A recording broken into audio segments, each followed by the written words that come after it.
History media T V کے معزز ناظرین اکرام، السلام علیکم ناظرین۔ آج ہم آپ کو بتائیں گے کہ حضرت علی اصغر رضی اللہ تعالیٰ عنہ کی شہادت کس طرح سے ہوئی۔ 10 محرم الحرام کو جب حضرت امام حسین علیہ السلام نے اپنی اولاد، اقربا اور عزیز و اقارب کو قربان کر دیا تو میدان کربلا میں آپ فوج یزیدی کے سامنے فرماتے ہیں کہ میں تمہارے رسول کا نواسا ہوں، کیوں میرا راستہ روکا ہوا ہے، کیوں میرا پانی بند کیا ہوا ہے، کیوں آل محمد کو رلا رہے ہو؟ لوگوں، ہزاروں کے اس مجمع میں کوئی ہے جو میرے نانا سے محبت کرتا ہو، جو مجھ غریب کی مدد کرے اور نبی کریم صلی اللہ علیہ وسلم کی بیٹیوں کے پردوں کی حفاظت کرے؟ امام حسین علیہ السلام نے جب میدان جنگ میں آ کر دشمنوں کو مقابلے کے لیے للکارا تو خیموں سے بیویوں کے رونے کی آوازیں بلند ہوئیں۔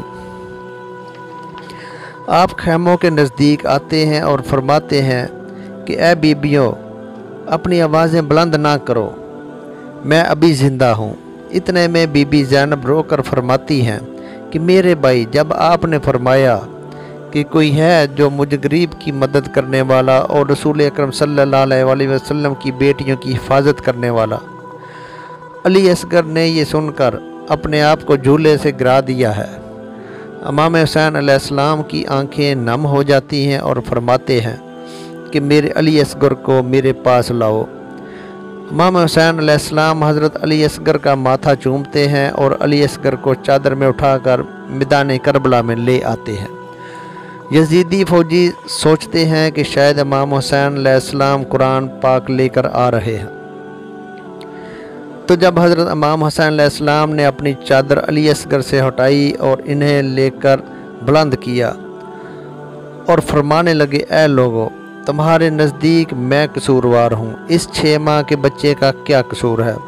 3 دن سے پانی نہ ملنے کی وجہ سے اس کی ماں کا دودھ خشک ہو گیا ہے، اسے کچھ گھونٹ پانی پلاؤ۔ فوج یزید یہ کہتی ہے کہ اے حسین، پانی تم خود پینا چاہتے ہو اور نام بچے کا لینا چاہتے ہو، اگر تیرا بچہ واقعی پیاسا ہے تو اسے کہو کہ خود پانی مانگے۔ امام حسین علیہ السلام نے امام علی اصغر کو دیکھا اور فرمایا، اے علی اصغر، آج اپنے نانا کی امت سے پانی مانگو۔ جیسے ہی حضرت امام حسین علیہ السلام نے فرمایا، امام علی اصغر کے لب ہلنے لگے اور تمام فوج کو دیکھ کر علی اصغر فرمانے لگے، ظالموں، 3 دن سے پیاسا ہوں، تمہارے رسول کا خون میری رگوں میں دوڑتا ہے، مجھے پانی دے دو۔ جیسے ہی علی اصغر نے پانی مانگا، یزیدی فوج میں رکت طاری ہو گئی، کوئی منہ چھپا کر رونے لگا تو کوئی یہ منظر دیکھ نہ پایا۔ تو عمر بن سعد نے حرملہ سے کہا، اے حرملہ، فوراً اس بچے کو چپ کراؤ ورنہ فوج میں بغاوت ہو جائے گی۔ حرملہ تیر نکالتا ہے اور علی اصغر کا نشانہ لگاتا ہے تو تیر حرملہ کے ہاتھ سے گر جاتا ہے، دوسرا تیر لگاتا ہے تو وہ بھی گر جاتا ہے، تیسرا تیر نکالتا ہے تو وہ بھی گر جاتا ہے۔ اتنے میں عمر بن سعد نے کہا، اے حرملہ، تم تو بڑے بے رحم انسان ہو، مگر یہ بچہ تم سے مارا نہیں جاتا۔ حرملہ کہتا ہے کہ اس بچے کو مارنا میرے لیے بڑی بات نہیں ہے، لیکن جیسے ہی میں تیر لگاتا ہوں، آگے خیمے میں دیکھتا ہوں کہ ایک ماں اپنی جولی پھیلائے ہوئے مجھے دیکھ رہی ہے، پس میرا تیر نیچے گر جاتا ہے۔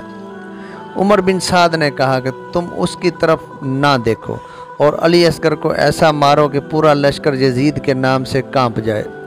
حرملہ نے جیسے ہی علی اصغر کا نشانہ لگا کر تیر چلایا، اس تیر کے 3 کونے تھے۔ تیر کی ایک نوک علی اصغر کے کان میں لگی اور ایک نوک علی اصغر کے بازو اور ایک نوک علی اصغر کے سینہ میں پیوست ہو گئی۔ تیر اتنا وزنی تھا کہ علی اصغر کے معصوم جسم سے گزر کر امام حسین علیہ السلام کے بازوؤں میں آ لگا۔ علی اصغر مسکرانے لگے۔ امام حسین علیہ السلام نے اپنے بچے کو دیکھا، آپ کے جسم مبارک سے کچھ ماں کا دودھ نکلا اور کچھ خون نکلا۔ امام حسین علیہ السلام نے چاہا کہ خون کو آسمان کی طرف پھینک دیں تو آسمان روتے ہوئے کہنے لگا، اے حسین، اس خون ناحق کو میری طرف نہ پھینکے ورنہ قیامت تک پانی ایک بوند بھی نہ برسے گی۔ پھر امام حسین علیہ السلام نے سوچا کہ اس خون کو زمین پر ڈال دوں تو زمین سے آواز آئی، اے امام حسین، اگر آپ نے اس ناحق خون کا ایک قطرہ بھی مجھ پر گرایا تو قیامت تک کوئی فصل پیدا نہ ہوگی۔ حضرت امام حسین علیہ السلام نے علی اصغر کے خون کو اپنی داڑھی مبارک پر مل لیا اور اللہ تعالیٰ سے مخاطب ہو کر فرمانے لگے، اے اللہ گواہ رہنا، میں نے تیرے اسلام کے لیے اپنے ننھے علی اصغر کو قربان کیا۔ امام حسین علیہ السلام علی اصغر کو لے کر خیموں کی طرف جاتے ہیں۔ جیسے ہی بی بی رباب کے سامنے آتے ہیں، بی بی رباب کا رنگ زرد ہو جاتا ہے اور فرمانے لگتی ہیں، اے میرے آقا، کیا میرے معصوم بچے کے قاتل کے بچے نہیں ہیں؟